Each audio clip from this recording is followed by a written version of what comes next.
거룩한 옷을 입은 그리스도인. 아멘.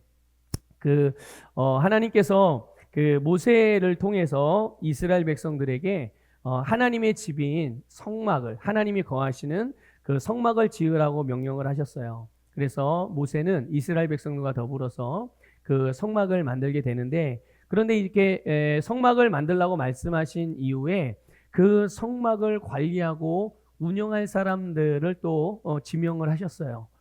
그래서 그 성막을 운영하고 또 관리할 수 있는 그 직임을 가진 자를 제사장이라고 그렇게 말했고, 그 제사장으로서 모세의 형이었던 아론과 또 아론의 네 아들들이 이제 이 제사장의 직분을 가지고 이 직임을 이제 하나님이 이들에게 주셨죠. 그런데 하나님께서 왜 이 제사장이라는 직임을 하나님의 백성들에게 주셨는가? 왜 아론과 아론의 자녀들을 이 제사장이라는, 그들에게 제사장이라는 직임을 줘가지고 주님의 일을 감당하게 하셨는가? 그 이유가 있습니다. 그 이유는 이스라엘 백성들은 하나님께 직접 나아갈 수가 없었기 때문이에요. 이게 근데 단순히 이스라엘 백성들만이 아니라 모든 사람은 하나님께 자기 스스로 직접 나아갈 수가 없었다는 얘기예요. 그렇기 때문에 반드시 중간에서 중보자가 필요했던 거예요. 하나님께 나아갈 수 있도록 하나님과 이스라엘 백성들을 이어줄 사람들, 또 하나님과 세상을 이어줄 사람들, 그 역할을 하는 직임이 바로 제사장이라는 직임입니다. 그래서 그 제사장을 통해서 하나님께 나아갈 수 있었고, 이 제사장을 통해서 하나님을 만날 수 있었고, 이 제사장을 통해서 하나님이 영광을 받으시는 것이죠. 그러니까 하나님께 나아가는 사람은 누구든지 제사장을 통하지 않고서는 나아갈 수 없었고, 반드시 제사장을 통해서 하나님께 나아갈 수가 있었던 것입니다. 그렇기 때문에 이스라엘 백성들에게는 누가 꼭 필요했던 거예요? 이 제사장이라는 직임을 가진 사람이 반드시 필요했던 것입니다. 자, 그러면 아니 이스라엘 백성들이나 뭐 아론도 그렇고 아론의 자녀들도 그렇고 다 똑같은 사람들일 텐데 왜 그들만, 아니 그들은 그러면 뭔가 이스라엘 백성들보다 좀 아론이 더 나아서, 아니면 아론의 자녀들이 조금 이스라엘 백성들의 또 다른 자녀들보다 더 뭔가 윤리 도덕적으로 더 나았기 때문에 그들이 제사장의 직임을 맡을 수 있었던가, 하나님의 일들을 할 수 있었던가? 여러분, 그게 아니라는 거예요. 뭔가 더 낫고, 뭔가 더 옳고, 뭔가 더 잘하고, 뭔가 실력이 있어. 이래서 아론과 아론의 자녀들이 제사장의 직임을 맡고 그 일을 할 수 있었던 것이 아닙니다. 이들이 하나님으로부터 이 제사장의 직임을 받긴 했지만 이들은 사실 본질적으로 말하면 완전한 제사장은 아니에요. 완전한 제사장은 아니죠. 그래서 하나님이 이들에게 제사장의 옷을 입혀주신 겁니다. 뭘 입혀주셨다고요? 네. 그러니까 만약에 이 아론도 그렇고 아론의 자녀들도 그렇고 이 제사장의 옷을 벗으면 어떻게 되는 거예요? 제사장의 일을 할 수 있어요, 없어요? 없는 거예요. 하나님께서, 그러니까 이 아론이나 아론의 아들들도 결국 다른 이스라엘 백성들과 똑같다는 거죠. 똑같이 연약하고 똑같이 죄인이고 똑같이 정말 아무것도 할 수 없는, 하나님께는 스스로 나갈 수 없는, 그런데 하나님이 그들에게 은혜로 이 제사장의 옷을 입혀서 하나님의 일을 감당할 수 있도록, 하나님의 일을 할 수 있고 하나님께 나아갈 수 있고, 자기만 나가는 게 아니라 다른 사람들도 하나님께 나아갈 수 있도록 돕는 이 놀라운 일들을 할 수 있도록, 그래서 하나님께서 이들에게 제사장의 옷을 지어서 입혀라라고 말씀한 거예요. 자, 그럼 이 제사장의 옷이 어떻게 생겼는가? 우리 잠깐 화면을 좀 볼게요. 좀 이게 찌그러져가지고, 원래 이게 세로로 봐야 되는데 이게 옆으로 퍼지다 보니까 이게 뚱뚱하게 널찍하게 보이네요. 네, 자, 이렇게 생겼어요. 이렇게 생겼는데 보면 머리에 관이 있고 또 관 아래 그 금태가 있는데, 이 금태에는 뭐 여호와께 성결 이런 그 구절이 쓰여져 있고, 그리고 이렇게 이게 이제 사실 대제사장의 옷입니다. 대제사장의 옷. 요게 이제 아론이 입는 대제사장의 옷이에요. 그럼 아론의 아들들은 대제사장이, 그게 아니라 아론의 아들들은 제사장. 아론은 대제사장, 아론의 아들들은 제사장. 근데 옷이 조금 약간 달라요. 한번 그 다음 화면 좀 보여주세요. 이렇게 저렇게 하얗게 입은 옷, 저 옷이 제사장들의 옷이에요. 그리고 그 옆에 있는 옷이 저기 바로 대제사장이 입는 옷이고요. 근데 대제사장이 입는 옷은 저 제사장이 입는 옷 위에다가 이제 그 겉옷을 걸치고, 저 파란색의 겉옷을 걸치고, 그 위에다 또 뭘 걸쳐요? 조끼같이 생긴, 앞치마처럼 생긴, 저게 이제 에봇이라고 말하는 겁니다. 앞치마같이 생긴 게 에봇이고요. 에봇 이 중심, 가슴팍에 달려있는 저기 뭐가 이게 보이죠? 저기 12개의 보석입니다. 12개의 보석은 그 이스라엘의 12지파를 상징하는 거예요. 그게 그 대제사장의 가슴판에 있고, 그리고 이게 지금 잘은 안 보여요. 화면으로는 잘 안 보이는데, 이 그 에봇의 어깨 위에 이 앞면과, 그러니까 앞치마 같이 생긴 앞면과 뒷면을 잇는 부분이 있어요. 여기에 있는 부분인데, 여기에 또 다른 보석이 올려지게 됩니다. 그래서 여기에 한쪽에는 6지파, 또 한쪽에는 6지파. 그러니까 이스라엘 12지파가 가슴에만 있는 게 아니라 이 어깨에도 올려져 있는 거죠. 네. 그리고 이 흉패, 이 가운데 보석이 달린 이 부분을 흉패라고 그러는데요. 이 안에 주머니 같은 게 하나 있어요. 근데 거기에는 뭘 담냐면 우림과 둠밈이라는 두 보석을 담아요. 이 안에. 근데 이거는 뭐 할 때 쓰느냐면, 하나님께서 이게 옳으냐 그르냐, 누구에게 문제가 있고 어느 지파에 문제가 있고 이 일이 하나님이 기뻐하시는 일인지 아닌지를 판별해내는, 하나님이 그 우림과 둠밈을 통해서 뭐랄까요, 그러니까 어떤 하나님의 뜻을 아는 어떤 기준이라고 할까요? 네, 그렇게 쓰여지는 우림과 둠밈이라는 보석이 이 안에, 그 흉패 안에 이렇게 담겨져 있어요. 그 대제사장은 주님께 뭔가 물을 때 이거를 꺼내서 묻습니다. 그래서 이게 빛나면 하나님이 응답하시는 거고, 빛나지 않으면 응답하지 않는 거고, 그렇게 해서 하나님의 뜻을 분별하고, 또 가슴판에 붙인 이 흉배 위에 12개 보석이 있다고 그랬잖아요. 근데 어떤 뭔가 문제가 있는데 이게 어느 지파 어느 사람이 문제인지를 몰라. 그럴 때 기도하다 보면 이 12보석 중에 문제가 있는 그 지파에 해당하는 보석이 반짝반짝 빛을 냅니다. 그러면 거기에 그 지파에 문제가 있고, 그 지파의 족장이란 그 지파를 대표하는 족장 내지는 장로들을 불러서 너희 지파에 이런 문제가 있으니 이런 문제들에 해당하는 그런 그 족속들, 또 그런 가정, 또 그 사람, 이런 것들을 이렇게 해가지고 문제들을 처리해내고, 참 신기하죠. 예. 이게 이제 하나님께서 구약 시대에 대제사장이나 제사장들을 통해서 행하셨던 일들이에요. 근데 오늘 그거를 다 말씀드리려고 하는 건 아니고요. 오늘 본문에서 보면 이렇게 제사장의 직임을 할 수 있도록 제사장의 옷을 입히라고 그랬는데, 이 옷을 뭐라고 말했냐면 거룩한 옷이라고 표현했어요. 거룩한, 오늘 여러분 읽은 본문에 보면 그 옷을 거룩한 옷이라고 그랬고요. 이 거룩한 옷을 입고 하는 모든 일들은 어떤 일이 되는 겁니까? 네, 거룩한 일이 된다는 뜻이에요. 이 거룩한 옷을 입고 행하는 모든 일은 다 거룩한 일이 되어지는 거예요. 바로 제사장의 직분을 감당하게 하신 거죠. 그래서 오늘 우리가 본문을 통해서 이 거룩한 옷이 갖는 영적인 의미들과, 또 우리와 그 영적인 옷과 어떤 관계가 있는지를 좀 같이 말씀을 나누면서 은혜를 나누려고 합니다. 여러분, 이 거룩한 옷을 보면 굉장히 화려하고, 그리고 굉장히 아주 아름답고 특별하게 보여요. 이건 정말 아무나 만들 수 있는 옷도 아니에요. 아마 세상에서 가장, 요즘 가끔 무슨 TV 프로그램에서 세계에서 가장 비싼 옷을 뭐 이렇게 가끔가다 이렇게 나오는 게 있더라고요. 수백억씩 하더라고요. 옷 한 벌이. 옷 한 벌이 수백억인데 그냥 이런 옷이 아니에요. 섬유로 된 옷. 물론 이제 바탕은 섬유로 만들었지만 그 위에다 온갖 보석들을 단 거죠. 그래서 그 사람이 움직이면 그 뒤를 좀 잘 따라다녀 봐야 될 것 같아요. 혹시라도 거기에 달려있는 보석 중에 뭔가 바느질이 조금 잘못돼가지고 이게 떨어지는 거 하나, 그것만 하나 가져가도 얼마나 비싸게 팔 수가 있겠어요. 그렇죠? 그런 옷이 이제 가끔 TV에 이렇게 나오더라고요. 자, 그런데 그런 옷과도 비교할 수 없어요. 이 대제사장의 옷은요. 그러니까 이거는 정말 쉽게 구할 수도 없는 보석들이고, 정말 그냥 평범한 그런 보석들이 아니거든요. 근데 어쨌든 값비싼. 그런데 하나님이 이 옷을 비싸니까 좋은 거다, 비싸니까 그게 아니라 그냥 이 옷을 하나님이 거룩한 옷이라고 말씀을 하셨어요. 그 이유가 있습니다. 왜 대제사장이 입는 옷이, 왜 제사장이 입는 옷을 거룩한 옷이라고 말씀했냐면 바로 거룩하신 하나님의 마음이 거기에 담겨 있기 때문이에요. 그 옷 안에 단순히 사람들이 볼 때는 와, 제사장 되게 멋있다.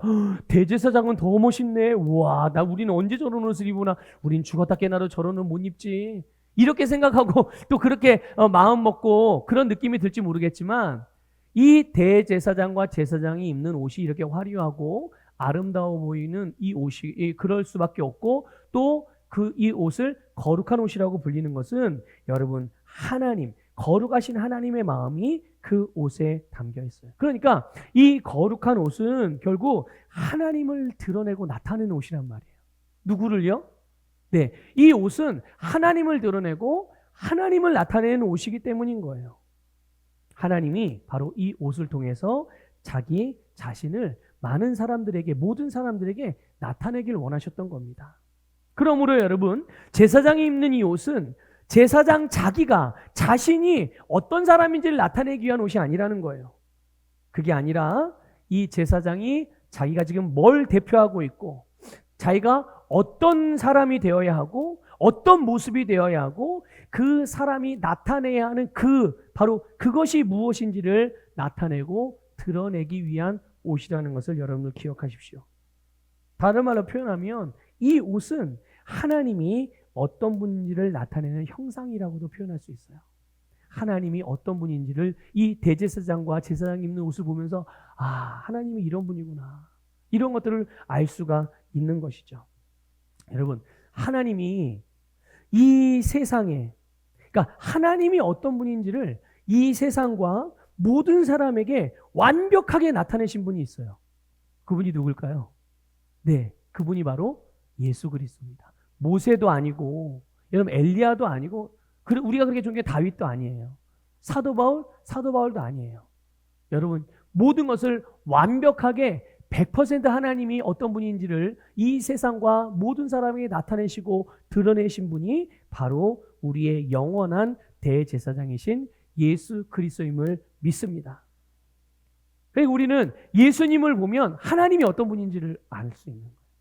빌립이 예수님에게 나에게 아버지 좀 보여주세요 그랬어요.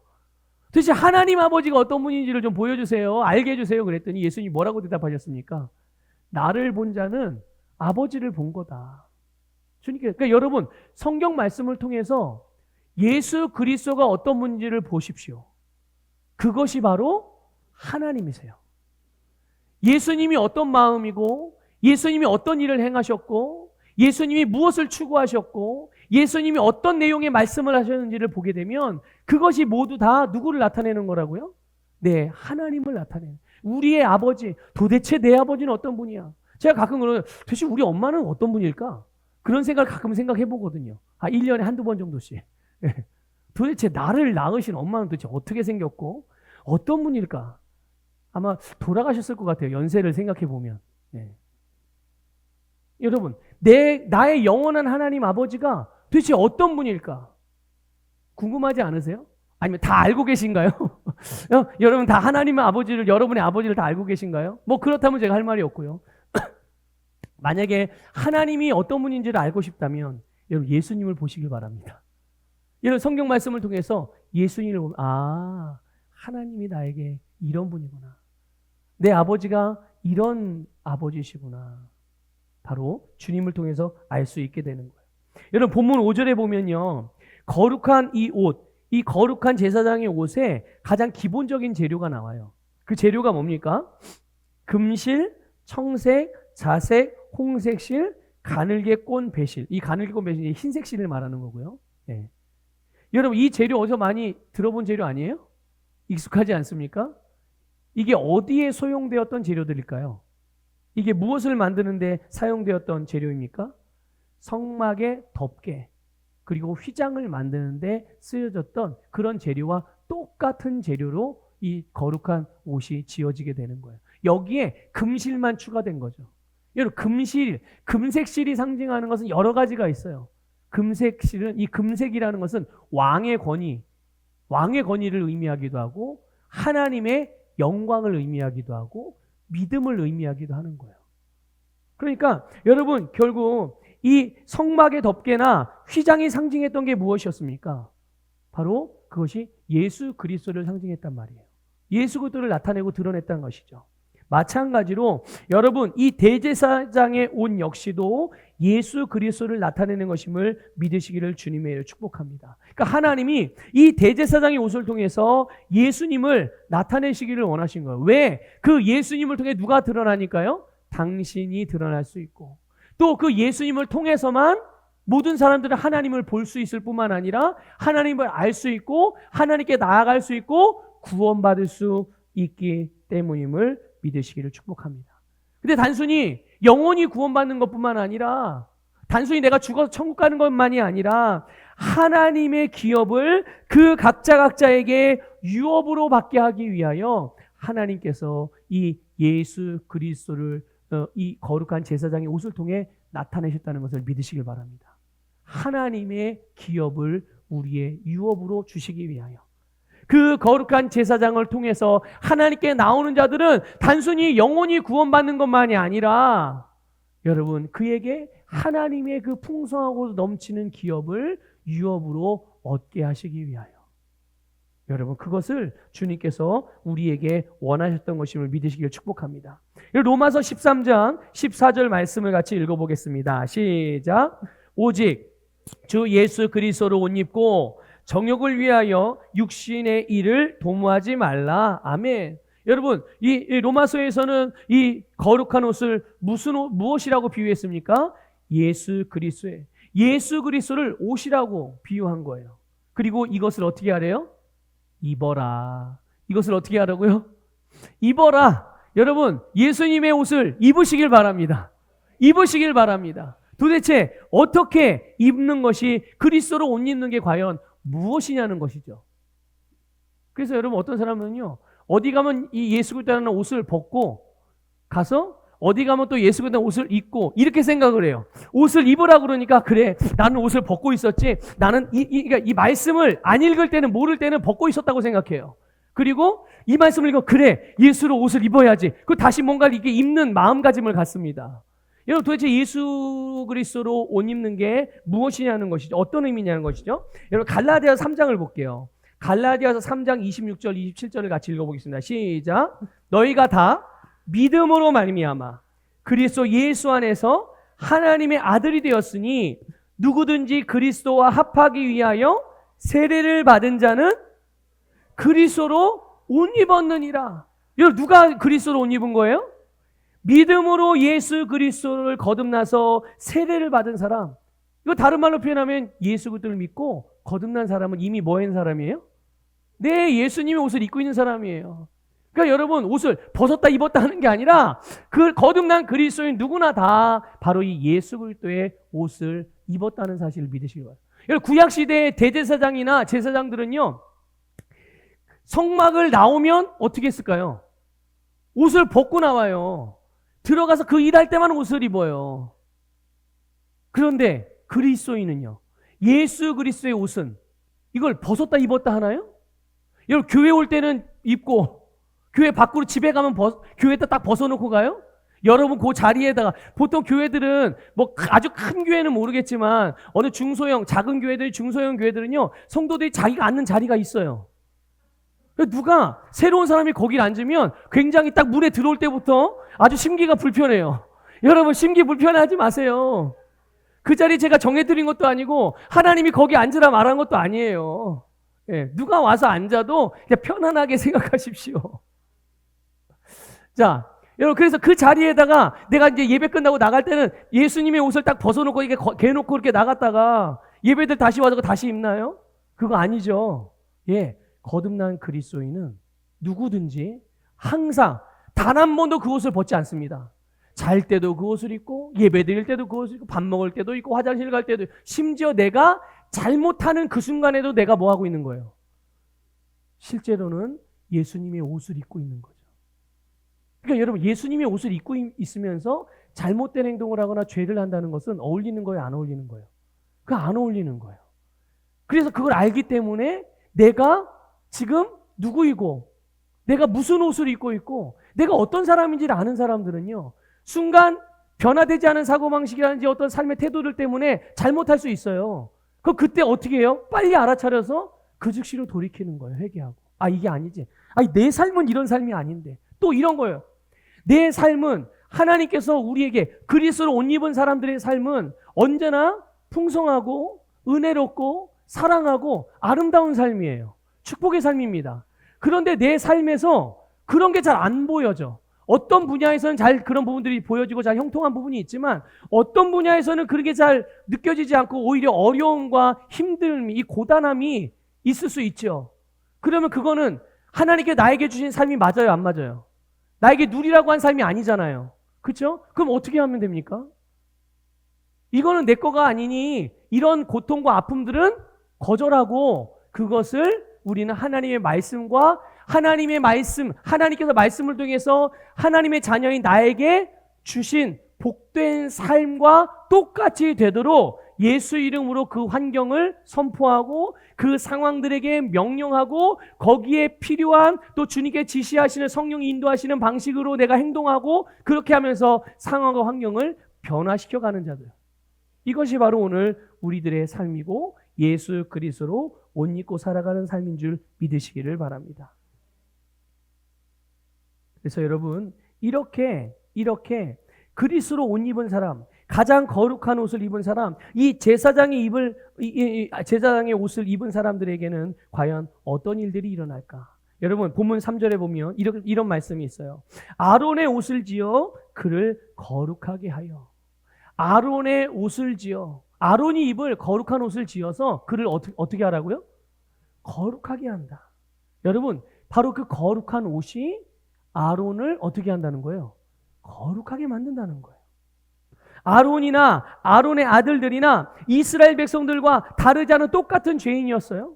그런데 그들이 어떻게 하나님의 집인 성막에 들어가고 어떻게 성막에서 하나님의 일을 하고 어떻게 하나님의 이스라엘 백성들을 하나님께로 나아갈 수 있도록 이 중재자의 역할을 할 수 있었겠는가? 바로 그 거룩한 옷 때문인 거예요. 그들의 성격이 좋아서 아니면 그들의 성품이 좋아서 그들이 뭔가 잘하는 재능이 있어서 그게 아니라 그들의 직업이 그래서 아니에요. 그게 아니라 그들이 입은 거룩한 옷 때문이었다는 것이죠. 그 옷이 아론과 그 아들들이 하나님을 섬기고 하나님의 일을 하게 하고 이스라엘 백성들 하나님께 나아갈 수 있는 중재하는 그 일들을 할 수 있게 한 거죠. 동시에 아론과 그 아들들의 수치와 부끄러움과 죄를 이 거룩한 옷이 다 가리워줬다는 것을 여러분 믿으시길 바랍니다. 그 거룩한 옷은 아론과 그 아들들의 죄, 허물, 그리고 연약함, 부끄러움, 죄 이런 것들이 아니라 바로 하나님의 영광을 드러냈다는 것을 믿으시길 바랍니다. 무엇이요? 그들이 입은 거룩한 옷이, 이 제사장의 옷이 그들의 삶을, 그들의 사역을, 그들의 행동에서 그들의 죄와 허물, 부족함과 연약함이 나타나게 하는 것이 아니라 하나님의 영광이 나타나게 했다는 거예요. 여러분 이것이 장차 예수 그리스도를 믿음으로 거듭난 그리스도인들, 예수 그리스도로 옷 입은 자들에게 나타날 일에 대한 그림자였던 겁니다. 예표였던 것이죠. 구약시대에 대제사장의 옷은 그 옷을 입은 사람의 죄와 허물을 가려줬어요.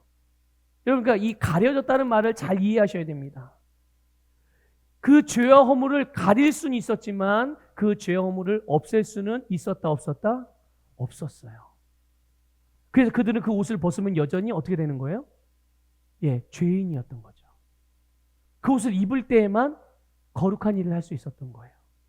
그런데 여러분 우리의 영원한 대제사장인 예수 그리스도를 생각해 보세요.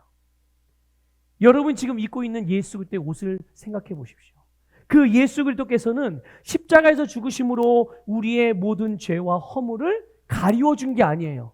여러분 예수님이 흘리신 피를 이렇게 싹 덮어가지고 우리의 더러운 죄를 그냥 감춰주신 게 아닙니다. 이거를 싹 씻어서 아예 제거해 주셨다는 것을 믿으시기를 바랍니다. 제거해 주신 거예요. 그리고 예수님은 그 제거해 주신 것으로 끝난 것이 아니라 장사 되신 후 3일 만에 다시 살아나심으로 우리로 새로운 사람으로 거듭나게 해주셨어요. 이제 아주 옛사람, 죄인에 대한 과거가 없는, 여러분 지금 갓 태어난 아기에게 과거가 있어요, 없어요? 지금 응애하고 지금 산부인과에서 태어난 아이가 지금 이 순간에도 있을 거란 말이에요. 그 아이가 응애하고 태어났는데 딱 태어난 순간 이 아이에게 과거가 있어요, 없어요? 없죠. 왜? 새로 태어났으니까. 여러분, 그리스도인들이 예수 그리스도를 믿고 죄인들이 예수를 믿고 죄가 제거됐어요. 그리고 나서는 다시 태어났어요.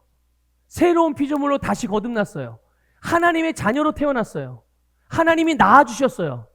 그러면 그 사람에는 과거가 있어요, 없어요? 없는 거예요. 이게 우리의 바로 영적인 실체입니다. 이게 바로 오늘 거듭난 그리스도인들에 대하여 너희들이 바로 이러한 존재다라고 말씀하시는 부분이죠. 이게 바로 예수님이 우리의 영원한 대제사장이시며 우리의 옷이 되어주신 예수 그리스도, 그분께서 우리에게 행해주신 일이라는 것을 믿으시기를 축복합니다.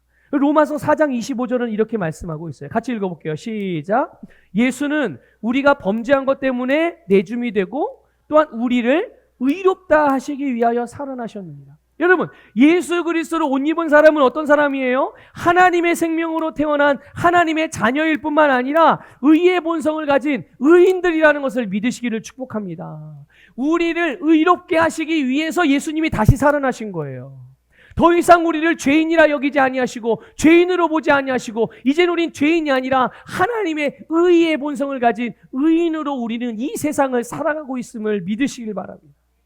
여러분, 죄와 허물은요, 사람을 부끄럽게 수치스러운 존재가 되게 합니다. 그래서 살 소망이 없게 만들어요. 그럴 수밖에 없죠. 왜냐하면 죄의 결과는 사망이니까. 결국 죄의 결과는 사망이라 죄인의 결국은 그가 아무리 좋은 일을 하고 아무리 열심히 살고 아무리 노력하고 좋은 마음으로 다른 사람을 아무리 도와준다고 하더라도 그 사람의 결국은 뭐가 돼요? 사망이에요. 사망. 근데 사람들은 그래서 이 부분을 스스로 해결하려고 부단히도 노력을 합니다. 어떻게 해서든 자기의 부끄러움과 수치를 가리고. 여러분 생각해 보세요. 여러분의 부끄러운 부분, 여러분이 잘 못하고 여러분이 창피하게 여기는 부분들, 그런 것들 여러분 다른 사람 앞에 떳떳하게 얘기해요? 나 이런 부족함이 있어, 나 이런 연약함이 있어, 난 이런 걸 할 때마다 너무 쪽팔려. 네? 그런 거 여러분 쉽게 얘기가 돼요, 안 돼요? 쉽게 얘기 안 돼요. 그거를 가려보고 만회해보기 위해서 뭔가 더 열심히 사는 거예요. 각자 중요하게 여기는 거에 집중을 해서 그것을 통해서 자기의 부끄러움과 연약함을 좀 가려보려는 것이죠. 그리고 사람들로부터, 세상들로부터 좋은 평판을 얻기를 원하는 거예요. 인정받기를 원하는 거죠. 그런데 여러분, 아무리 그렇게 한다고 해서 그 사람의 죄와 허물이 가려지고 없어지고 해결됩니까? 그럴 수 없어요. 그래서요, 어떤 사람은요, 자기를 심한 죄책감과 정죄감을 갖고서 스스로 그 감정 안에 가두고 살아요. 그래서 그러죠. 비 오고 안개가 끼고 그러면 왠지 이 기분이 센치해지잖아요. 그래서 티테이블에다가 아니면 식탁 앞에다가 커피 한 잔 타놓고 커피 마시면서 조용한 음악 유튜브 틀어놓고 잔잔한 유튜브 틀어놓고 조용하게 혼자 분위기를 즐기면서 나는 왜 이럴까? 좀 더 나은 삶을 살 수는 없을까? 왜 우리 부모는 나를 이렇게 낳았을까? 왜 도대체 나는 좀 빽빽이 좋은 부모 밑에서 못 태어났을까? 별 쓸데없는 생각을 해요. 네. 그런데 희한한 거는요, 사람들은 그런 모습으로 살아가는 삶을 굉장히 깊이 있게 사고하고 살아가는 거라고 여깁니다. 굉장히 철학적이고 심오하게 인생을 깊이 사는 사람이구나. 저도 옛날에 그런 줄 알았거든요. 그래서 나아지는 게 뭐예요? 그래서 그 사람의 삶이 달라지는 게 뭡니까? 자기를 정죄감과 죄책감 속에 가두면서 그 안에 머물러 살아가는 삶이 과연 그의 영혼을 구원하고 그의 인생을 바꾸고 그의 가정을 바꾸고 그의 자녀를 바꾸고 그의 기업을 바꾸고 그의 미래를 달라지게 해줍니까? 아니에요. 그렇지 않다면 여러분 그건 쓸데없는 겁니다. 그렇지 않다면 여러분 그건 쓸데없는 거예요. 시간 낭비하는 겁니다. 또 어떤 사람들은요, 그런 자기의 부끄러움과 연약함을 어떻게든 가려보고 싶어서 그러다가 결국은 자기의 목숨으로 자기 실수와 잘못을 대신하려고 하는 그런 사람들도 있어요. 정말 안타까운 일이죠. 그러나 그렇다고 해결돼요? 아니요. 그렇다고 해결될 수 있는 게 아니에요. 여러분, 사람에게는 이걸 해결할 수 있는 능력이 없어요. 어떤 사람도. 그래서 하나님이 사람이 못하니까, 우리가 못하니까 예수님을 보내주신 줄 믿으시길 바랍니다. 그래서 우리의 모든 죄와 부끄러움을 하나님이 직접 예수님을 통해서 해결해 주시고 우리에게는 뭐라고 말씀하세요? 그저 예수 그리스도를 믿기만 해라. 예수 그리스도를 믿기만 해라.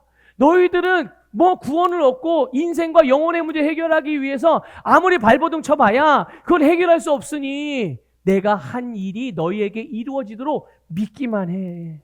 이것이 하나님이 예수님을 통해서 우리에게 이루신 일인 줄 믿으시기를 축복합니다. 그래서 여러분, 아직 거듭나지 않은 사람은 예수 그리스도를 믿으면 됩니다. 예수 그리스도를 믿기만 하면 거듭나게 되어져요. 거듭나면 되는 거예요. 이미 예수 그리스도를 믿고 거듭난 그리스도인들이라면, 예수 그리스도 옷 입은 사람들이라면, 혹 내가 예수 그리스도의 옷을 입고서 잘못이나 부끄러운 일을 행했을 수도 있지만, 실수가 있을 수 있었지만, 그렇다면 예수 그리스도께서 그 모든 죄와 죄의 결과를 가져가셨으므로 내가 잘못한 것들을 아는 순간순간마다 그 죄를 회개하여 돌이키시기를 바라요. 쓸데없는 정죄감과 죄책감에 빠지지 마시고 그 안에 여러분들을 머물러 두지 마시고 거기서 빠져나오시고. 여러분, 회개한 후에는, 여러분 회개할 때 여러분 감정으로 회개합니까? 느낌으로 회개하세요? 아니요.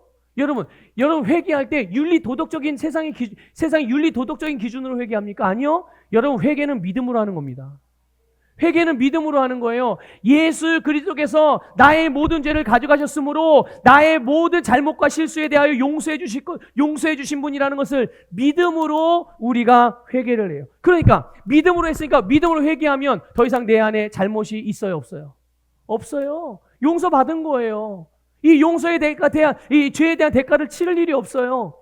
그러니까 여러분, 그렇기 때문에 죄의식이나 어떤 잘못된 그런 죄의식이 아니라 의식으로 충만해져야 되는 거예요. 회개했다면, 믿음으로 했으니까 죄의식에 갇히고 정죄의식에 갇힐 것이 아니라 주님의 의식으로 여러분들의 심령을 충만하게 하시기를 주님의 이름으로 축복합니다. 죄의식은, 정죄의식은 우리로 하여금 하나님과 멀어지게 만들지만, 이 의식은 우리로 언제든지 하나님께 가까이 나갈 수 있도록 할 뿐만 아니라 우리로 하여금 의를 행하는 힘을 준다는 것을 기억하십시오. 여러분 2절을 볼게요. 2절을 보면 아론에게 거룩한 옷을 입혀서 어떻게 하라고 그래요? 영화롭고 아름답게 하라고 말해요. 이거는 그리스도로 옷 입은 사람에게 나타나는 두 번째 특징이에요. 이 거룩한 옷은 영화롭고 아름다움을 나타내게 됩니다. 이 거룩한 옷은 영화롭고 아름다움을 나타내는 거예요. 이거는 외적으로 드러낸다는 뜻이에요. 외적으로 드러나게 하는 거죠. 거룩한 일을 행할 수 있는 사람, 그 일을 행하는 그런 삶을 살아가는, 그것을 말하는 거예요. 여러분, 아론 자신에게는요, 하나님 앞에서, 그리고 모든 이스라엘 백성들 앞에서 나아가서 그가 사는 그 세상의 사람들에게 드러내고 나타내 보일 만한 아무런 자랑거리가 없어요. 원래 아론 자신에게는 그런 게 아무것도 없습니다. 그러나 그가 대제사장의 옷을 입는 순간 어떻게 달라집니까? 그는 거룩한 자로서 하나님의 영광, 하나님의 아름다움을 드러내고 나타나는 사람이 되어지는 거예요. 그런 일을 하게 되는 것이죠. 이것은 오늘 우리가 그리스도의 옷을 입은 자로서 우리의 삶이 하나님 앞에서나 이 세상 가운데서 어떻게 드러나야 되는지를 보여주는 거예요. 하나님은 우리를 하나님의 형상으로 지으셨습니다. 여러분은 하나님의 형상으로 지음받았어요. 우리로 우리의 세상을 다스리고 우리를 통해서 온 세상이 복을 받을 수 있도록, 우리를 통해서 하나님의 복을 나누어 주는 자로 살게 하셨다는 것을 여러분들 믿으십시오. 여러분, 이 세상이 필요로 하는 것이 무엇입니까? 여러분의 이웃들이 필요로 하는 게 뭐예요? 여러분 옆에 계신 분 누가 계신지 좀 보세요. 앞뒤에 누가 계세요? 그분이 여러분 예수 안에서 나의 형제 자매된 분들이에요. 나와 주님의 몸을 한 몸을 이루고 있는 지체란 말이죠. 그분들이 필요로 하는 것이 무엇입니까? 우리 청년들에게도 예전에 그런 말을 했어요. 한번 생각해 보세요. 만약에 내가 옆에 있는 성도가 결혼 안 한 성도예요. 결혼 안 한 청년일 수도 있고 아니면 돌싱이었는데 다시 이제 또 다른 배우자를 이제 찾아야 되는. 그런데 어느 날 이 사람이 선을 보러 간다든지 소개팅을 하러 간다는 거죠. 그 얘기를 내가 들었어요. 여러분이 들었다고 생각해 보세요. 그러면 어떻게 이 사람을 위해서 여러분들이 해줄 수 있는 게 뭘까요? 해주긴 뭘 해줘요? 뭐 소개팅 내가 따라 나갈 것도 아니고 혼자 잘 보고 오면 되는 거지 뭐. 선 혼자 보고 오는 거. 그렇죠? 그럴 수 있어요. 그게 이제 아주 평범하고 일반적인 사람들의 생각인 거예요. 그런데 여러분, 우리는 어떤 사람들입니까? 그리스도를 옷 입고 하나님의 영화로움과 하나님의 영광을 우리의 삶으로 나타내는 사람들이에요. 이걸 다른 말로 표현해 볼까요? 탁월함을 나타내는 사람들이거든요. 우린 우리의 삶을 탁월하게 살아가는 사람들이에요. 그럼 이 사람에게 필요한 게 뭐겠어요? 그럼 이 사람 선을 보러 간다고? 소개팅을 나간다고? 그래? 봤죠? 이 사람이 필요한 게 내가 좀 도울 수 있는 게 뭐가 없을까? 근데 보니까 얼굴이 꺼치네. 다음 주에 선 보러 간다는데. 어떻게 해요 그러면? 얼굴이 꺼치려 보이니까. 네, 마사지 받으라고 해야죠. 얼굴이 꺼치네. 다음 주에 선 보러 가는데 그래가지고 되겠어? 가서 마사지 좀 받아. 말만 하는 게 아니에요. 그런 말만 하는 게 아닙니다. 저희가 10만 원짜리 마사지 쿠폰 끊어가지고 갖다 주는 거예요. 다음 주에 선 보러 간다는데 소개팅 받으러 간다는데 가기 전날 전전날 이거 줄 테니까 여기 가가지고 마사지 잘 받고 예쁘게 멋있게 만나서 좋은 사람 만나가지고 꼭 결혼에 꼴이네. 그렇게 격려하고 이렇게 살아가시기를 바래요. 그냥 말만 하지. 선 잘 보고 와. 그 정도는 다 한다니까요. 그 정도는. 근데 우리는 우리의 삶에서 그리스도의 옷을 입고 하나님의 아름다움과 영광을 나타내는 사람들이잖아요. 여러분의 삶에서 여러분의 가치를 스스로 높이셔야 돼요. 하나님이 여러분에게 기대하고 있는 그 수준까지 여러분의 가치를 그렇게 스스로 높이셔야 됩니다. 그냥 말만 하는 사람들이 아니라니까요, 우리는. 우리는 항상 탁월하게 행하는 사람들이에요. 누가 차가 필요해? 그럼 여러분 차도 사줄 수 있으셔야죠. 믿습니까? 저번에 몇 년 전에 저희 멘토 목사님 중에 한 분이 송 목사님하고 우리 줌으로 그때 코로나 때문에 만나서 그 세미나를 못 했었어요. 그래서 청년들하고 젊은 몇몇 분들 해가지고 이렇게 그 온라인 수련한 적이 있어요. 세미나 저녁에. 그때 제가 그 설교 시간에 한 더 번 정도 예를 들어서 말씀드렸던 것 같아요. 그 목사, 저는 그게 굉장히 충격이었을 뿐만 아니라 굉장히 신선했거든요. 이렇게 물어보는 거죠. 여러분 누구에게 차를 선물해 본 적 있습니까? 물어봤어요. 저는 있을까요? 없을까요? 없죠. 저는 그런 적이 없어요. 선물해 줘 본 적이 없어요, 차를. 차가 도대체 얼만데? 차 한 대가 얼만데? 그리고 누가 나한테 차를 사줄 것도 기대하지 않아요, 저는. 왜? 왜 기대하지 않을까요? 내가 사줘본 적이 없거든요. 차를 줘본 적이 없어요. 그러니까 누군가가 나에게 차를 줄 기대도 아예 생각을 안 하는 거예요. 그게 일반적인 사람들입니다. 그런데 그리스도인들은 필요가 보이면 하나님이 왜 보이게 하실까요? 그 필요를. 나를 통해서 채우기를 원하시는 거예요. 그게 단순히 1,000원짜리든 10,000원짜리든 10만 원, 10만 원 정도까지는 하실 수 있죠. 그게 1억이 되고 10억이 된다 할지라도 여러분의 필요가 보인다면 여러분 그것을 채우시길 바랍니다. 그런 사람이 그걸 기대할 수 있는 거예요.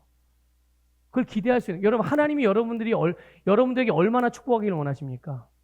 여러분이 누군가에게 베풀 만큼 정도만 받기를 원하세요? 그러세요? 아니요, 여러분. 하나님은 우리에게 당신이 베풀 수 있는 모든 축복을 베풀어 주셨어요. 그리고 우리로 그렇게 살게 하셨어요. 그러므로 내 생각과 마음도 내가 그렇게 할 수 있는 사람이라고 인식할 수 있기를 주님의 이름으로 축복합니다. 그래서 여러분, 하나님은 바로 이런 것들을 우리를 통해서 공급하시고 그것이 풍성한 공급이 되게 하셨다는 걸 믿으시길 바라요. 누가복음 6장 45절에서 예수님이 말씀하셨어요. 같이 읽어볼게요. 시작.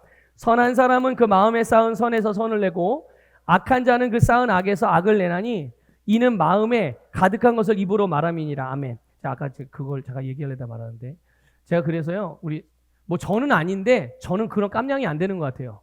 우리 사모가 저보다 그 깜냥이 좀 되는 것 같아요. 어느 날 갑자기 우리 사모가 그러는 거예요. 우리 청년들에게 지금 청년들이 차가 필요하거든요. 우리 청년들이. 지금 차 한 대로 지금 강태욱 청년 차로 지금 다녀요. 한 사람은 엄마 차로 다니고 또 두 사람은 강태욱 청년 차로 다니고. 근데 기동력이, 그러니까 강태욱 청년이 움직이지 않으면 이 두 명은 못 움직이는 거예요. 또 청년 하나는 엄마가 안 움직이면 못 움직이는 거예요. 근데 할 일이 많거든요. 주님의 일들을 해야 될 일이 많아요. 스스로 어느 때건 왔다 갔다 해야 되는데. 그래서 사모님이 기도하다가 우리 온라인 기도할 때 저녁에 어느 날 기도하다가 갑자기 하나님이 그런 마음을 주셨다는 거예요. 우리 청년들에게 차 한 대 사줘야 되겠다. 한 대씩. 그리고 아예 차종까지 결정을 해놨더라고요. 하나님이 그런 감동을 주셨대요. 차종은 레이. 레이 아세요, 레이? 레이라고요. 조그만 경차가 있어요. 지금 주민수 권사님 저 신안에서 타고 다니는 차거든요. 근데 넓고 좋더라고요. 예쁘고. 그래서 한 대씩 이렇게 사줘야 되겠다. 내가 못 사주면 누군가를 통해서 갖다 주라고 그러든가. 하여튼 어떻게든 이들에게 그 차를 좀 갖다 줘야 되겠다. 그래서 주님께서 뭔가를 감동을 주실 때 언제나 기동력이 제한받지 않고 할 수 있도록 그렇게 해야 되지 않겠는가? 그런데요. 여러분 감동되시면 여러분 사주십시오. 아멘 하세요. 아멘 하세요. 그거 여러분 아멘 한다고 해서 여러분들이 강제로 사주라고 강요하지 않을 테니까. 하여튼 사모님이 받은 감동이래요. 자, 우리 서보교회가 이게 너무 자연스러워졌으면 좋겠어요. 하나님이 주시는 감동이면 그게 무엇이 됐든 언제든지 그것들을 나눌 수 있는. 그래서 우리가 이제 내년에 선교지를 가게 되는데 이제 처음 우리 교회로서 이제 처음 그 선교지를 방문해서 선교사역을 함께 하게 되는 시간이잖아요. 그럴 때도 주님이 주시는 감동을 따라 하나님의 그 주시는 씨앗들을 풍성하게 심을 수 있는. 그게 너무 자연스러운 게 일반적인 그게 우리의 삶, 우리 서보교의 탁월함이 되기를 주님의 이름으로 축복합니다. 자, 다시 아까 누가복음 6장 45절을 읽었는데요. 하나님께서 여러분 예수 그리스도를 통해서 우리를 말씀으로 낳으셨어요. 믿습니까? 그리고 우리는 예수님과 하나 된 자들이에요. 그분이 우리 안에 계시는 줄 믿습니다. 한번 고백합시다. 내 안에 너 있다. 이거 어디서 많이 들어본 얘기예요? 자, 다시 고백합니다. 내 안에 그리스도가 계십니다. 네, 여러분 우리 안에 그리스도가 계세요. 내 안에 예수님이 계세요. 그런데 여러분 안에 계신 예수님이 여러분 안에 그냥 있는 게 아니에요. 그 예수님은 하나님에게 속한 모든 것, 하늘에 속한 모든 것들을 가지고 여러분 안에 오셨어요. 이것을 여러분들 믿으시기를 축복합니다. 그래서 우리는 우리 안에 쌓여있는 이 하나님의 선한 것들, 우리의 심령 안에 있는 이 하늘에 속한 것, 영원한 것, 생명에 속한 이 선한 것들을 우리의 입으로, 우리의 행동과 삶으로 이것들이 필요한 이들에게 나눠줌으로 우리는 예수 그리스도의 영화로움과 아름다움을 우리의 세상에 나타나게 되는 줄 믿으시기를 축복합니다. 여러분 오늘 본문에 보면 이 거룩한 옷을 입은 제사장들에게 하나님이 주신 사명을 3번이나 반복해서 말씀하고 있어요. 그게 뭐냐면 이거예요. 제사장의 직분을 행하게 하라. 제사장의 직분을 행하게 하라. 1절, 3절, 4절에서 나와요.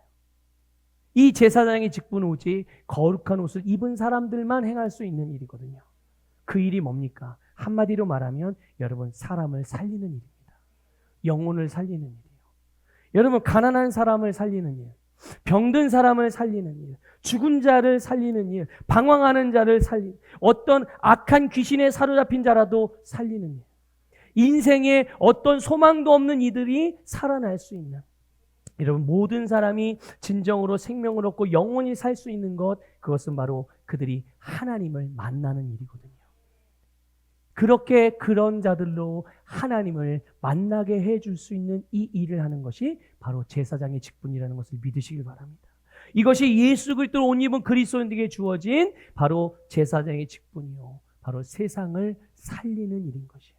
가까이는 여러분의 가족들을 살리는 것이고, 한 발짝 나아가서는 여러분의 이웃을 살리는 것이고요.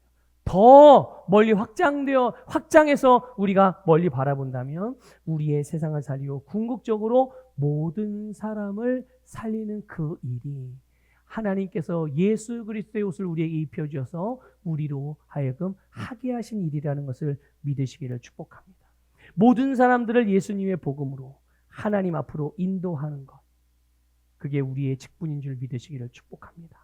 오늘 우리가 여러분 무엇을 위해서 살아야 되는지를 모를 때, 신앙생활이 혹 정체되어 있는 것 같고 성장이 더딘 것처럼 느껴지는 분들이 혹이라도 있다면, 여러분 우리를 향한 하나님의 부르심에 집중해 보시기를 바라요. 나에게 집중하지 말고요, 내 가정에 집중하지 말고요, 여러분의 하고 있는 사업과 직장에 집중하는 게 아니라 여러분 하나님의 부르심에 집중해 보십시오.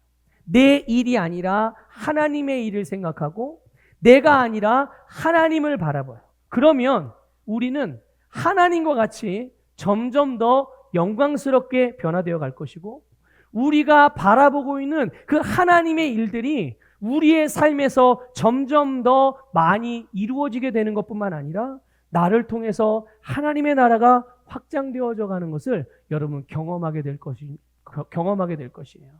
이것을 여러분들 믿으시고 여러분의 시선을 항상 하나님으로 향하시고, 그 하나님이 여러분을 부르신 그 부르심, 여러분에 맡겨주신 그 사명에 집중하게 될 때 우리는 절대로 정체되거나 머물러 있거나 침체될 수 없어요.